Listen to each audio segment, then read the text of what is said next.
Zgjedhjet parlamentare 2025 veçvotës së diasporës kanë sjellë një tjetër risi. Shumëfishimin e zarfeve të diasporës rrugës nga jashtë vendit deri në barritjet e Parku Olimpik, aty ku po bëhet edhe numërimi i votave të emigrantëve.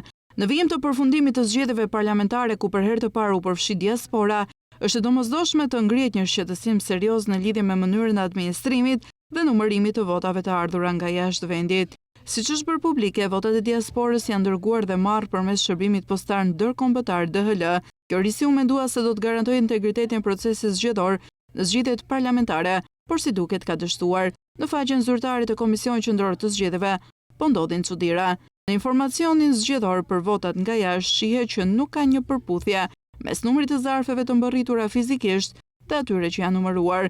Po t'i hedhësh një sy faqe zyrtari i viskqz.com, rezulton se janë numëruar më shumë zarfe se si janë dorëzuar realisht nga DHL.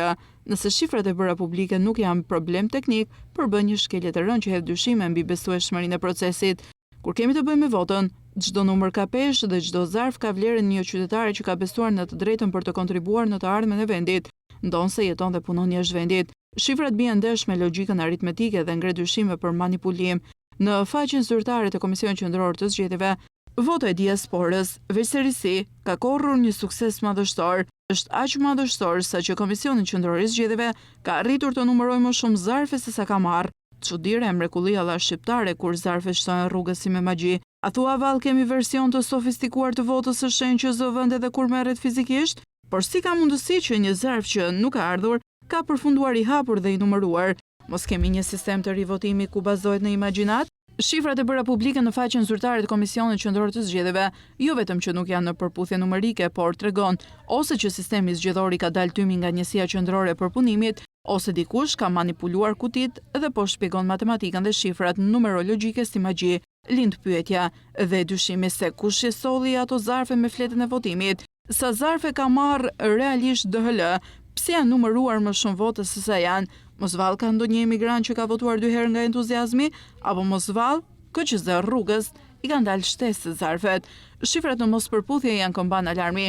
Kur numri i zarfeve të numëruara del më i fryrë se numri i zarfeve të mbërritura, atëherë automatikisht nuk ka patur zgjedhje, por teatër me mesazh manipulimin me aktor të vjetër por skenar të ri. Shqipëria nuk mund të lejojë që një hap drejt përfshirjes demokratike të kthehet në skandal që rrëson vullnetin e qytetarëve.